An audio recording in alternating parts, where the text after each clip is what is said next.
আমার এই ভিডিও যখন দেখবেন তখন বাংলাদেশের রাজনীতি অনেক আগায় গেছে, অনেক কিছু ঘটে গেছে। যাই হোক, আমি তো আগে ভিডিও রেকর্ড করি, তাও আমি একটু পিছিয়ে গিয়ে তারেক রহমানের দেশে ফেরার বিষয়টা নিয়ে আলাপ করতেছি, কারণ বিষয়টা গুরুত্বপূর্ণ। তারেক রহমান তো দেশে ফিরেছেন, বিএনপি খুশি, তার সাথে বেশি খুশি ইন্ডিয়া। আমি মেনে মেনে করছি না। ইন্ডিয়া টুডে একটা বিশাল ফিচার ছাপিছে, দেখেন কেন তারেক রহমানের দেশে ফেরা ইন্ডিয়ার জন্য খুশির খবর। তারাই লিখেছে, Khaleda জিয়া's son in Bangladesh after 17 years. Why it's good news for India? কেন এটা ইন্ডিয়ার জন্য ভালো খবর, সুসংবাদ। ওরে বাবা, কি খুশি ইন্ডিয়া। কিন্তু তারেক রহমানের দেশে ফিরে নিয়ে কি কি বার্তা আপনি পেলেন, সেটা আমরা মোটামুটি তিনটা দিক থেকে বিচার করব। এক নাম্বার, উনি কেমনে ফিরলেন, ওনার ফেরার ঘটনায় কে কি রোল প্লে করলো। দুই নাম্বার হইতেছে উনি কি বললেন, কেমনে বললেন।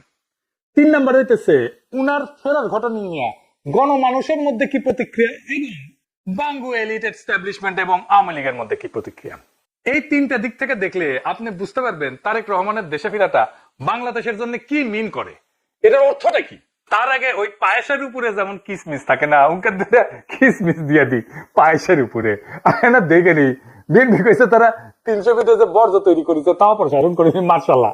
এই যে দেখেন, তারপরে ছবিও দিছে আগে এবং পরে, ওরে বাবা। তারপরে বিএনপির পাঁচাচাটা এডিটে পাঁচাচাটা কওয়া যাবি না, সে কি আপনি চান না আমি মুখ খারাপ করি। আচ্ছা তাইলে ধরি পাঁচাটা বুঝছে, তবে মুখ খারাপ না। যাই হোক, আপনি পছন্দ করলেন না, আপনার কথা রাখা লাগে। তো পাঁচাটার একটা ছবি দেবেন না, তাই বলে ভালো হয়েছে, ভালো হয়েছে না। তো জুতার সাইজ কলে ভালো, মাশাআল্লাহ। অনেকে সেট পারবি, জায়গা আছে অনেক সামনে, ইনকা করে।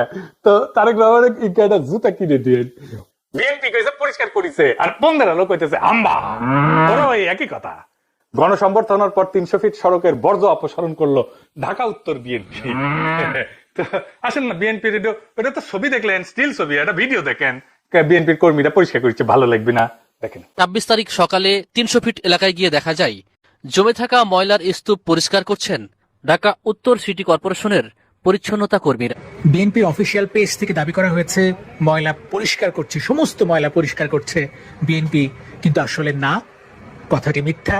পুরো অংশের অধিকাংশ অর্থাৎ 90% বর্জ্য ময়লা পরিষ্কার করেছে ঢাকা উত্তর সিটি কর্পোরেশন। দেখেছেন কারা করিচ্ছে পরিষ্কার, 148 টন বর্জ্য পরিষ্কার করছে সিটি কর্পোরেশন। কেমন ধাপ্পা দেয় দেখেন। আরেকটা জিনিস দেখবেন, আর একটা কিসমিস, পায়েসের উপরে কিসমিস। পায়েসের উপরে একটা কিসমিস দেওয়ার ছবি দেখার, এটা মিষ্টি দেখে এটা মনটা ভালো হবি।